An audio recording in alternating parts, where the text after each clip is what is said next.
ఇవాళ మనతో ఉన్న గెస్ట్ మామూలు గెస్ట్ కాదు.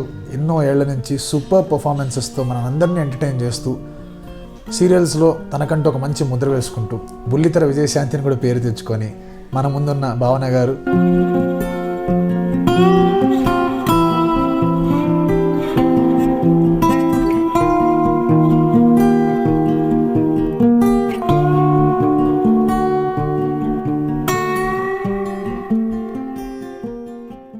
బుల్లితెర విజయశాంతి అనే పేరు ఎప్పుడు వచ్చింది, ఎట్లా వచ్చింది, అండ్ దాన్ని ఎట్లా ఎంజాయ్ చేస్తారు మీరు? కూతురు అనేవారు.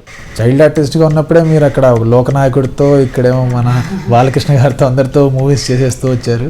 లక్ అనుకోవాలేమో. బ్యాక్ టు బ్యాక్ అలా బాలకృష్ణ గారితో, కమల్ హాసన్ గారితో, అందరూ రాజ్ ప్రసాద్ గారితో అలా చాలా చేశాను, చిరంజీవి గారితో.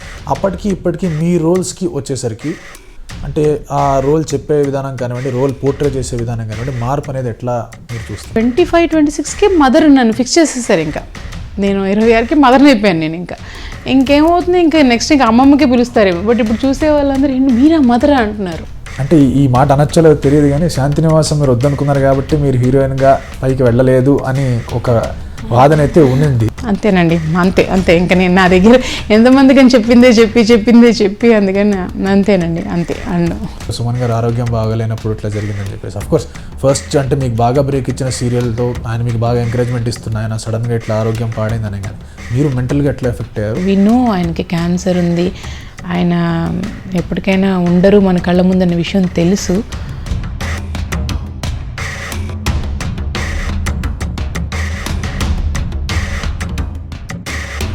తర్వాత అంటే మీరు ఎక్కడికైనా అవుట్డోర్లో లేకపోతే అలా వెళ్తున్నప్పుడు అఫ్కోర్స్ సెల్ఫీ అని చెప్పేసి చాలామంది వస్తూ ఉంటారు, అడుగుతూ ఉంటారు. మేబీ ఫ్యాన్స్ క్రియేట్ చేశారు, 2-3 క్రియేట్ చేసి నా పేరు మీద వాళ్ళు ఓపెన్ చేసి పెట్టారు. సో నేను కాదు.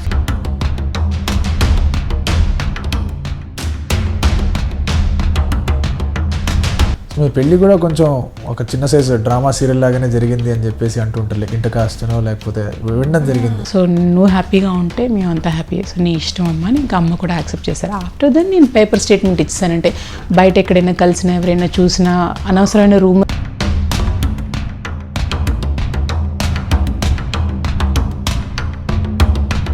మన సీరియల్స్లో కూడా మన ఛానల్స్ కూడా సంక్రాంతి సంబరాలు అని చెప్పేసి జరుగుతూ ఉండడం, కొంతమంది ఇంకేదన్నా పండగ చేసుకొని చెప్పి వచ్చినప్పుడు ఇలాంటివి చాలా జరుగుతూ ఉంటాయి. వాళ్ళు కూడా అవుట్డోర్ ఎక్కడికో వెళ్ళి బాగా స్పెండ్ చేసి మార్కెటింగ్ అవి చేసి అక్కడ పెద్ద స్టేజెస్ అక్కడ కూడా డాన్సులు చేయాలని చెప్తూ ఉంటారు. యూఎస్ఏ అది ఇది అంటే కూడా చాలామంది ఏంటంటే యూఎస్ఏ అది ఇది అనే కూడా నేను అదే అన్నాను. నేను ఏ తప్పు చేయనప్పుడు నేను భయపడాల్సిన అవసరం లేదు.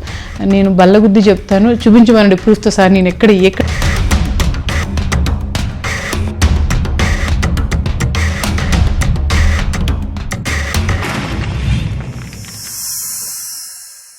Like and subscribe Eagle Media Works.